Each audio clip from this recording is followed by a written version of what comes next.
В очередной раз проколол колесо. Эта велосипедная проблема меня чрезвычайно бесит и отнимает большое количество времени и немало денежных средств. Проколотые камеры – это основная статья велосипедных расходов для меня. Помнится, в моем детстве были ненакачиваемые покрышки, во всяком случае на детских великах и самокатах.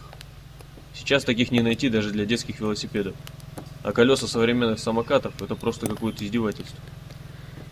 Оказывается, есть такие покрышки и сейчас. Они могут быть различных конструкций и стоить очень по-разному.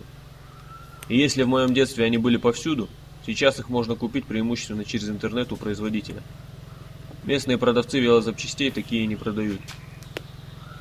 Год назад я пробовал использовать резиновый шланг вместо камеры.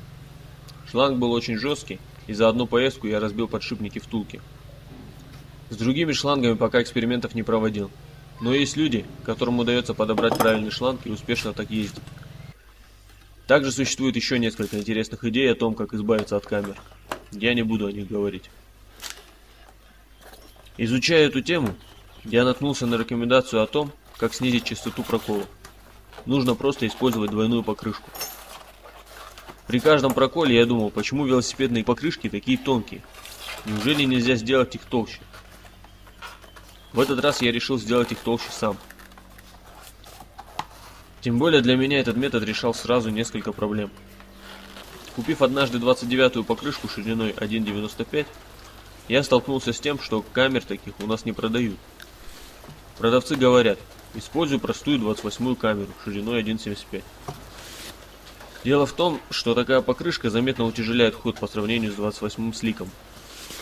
Поэтому желательно камеру накачивать посильнее. Однако простая 28-я камера, рассчитанная на слик, не выдерживает подобного растяжения. И дольше одной поездки камеры держались редко. Поэтому я очень быстро отказался от использования этой покрышки, которая еще и утяжеляла ход. Теперь я беру 28-й слик, взял старый и потертый, чтобы все это легче было монтировать. Внутрь вставляю камеру, как обычно, а поверх слика одеваю 29-ю покрышку. Таким образом, я получаю толстую покрышку, а камера не подвергается излишнему растяжению. При монтаже второй покрышки я не выровнял ниппель камеры. Теперь даже со спущенной камерой двойная покрышка не прокручивается относительно обода. Раньше, если я до предела не накачивал колесо перед каждой поездкой, ниппеля на колесах начинали наклоняться из-за проворота покрышки вместе с камерой относительно обода.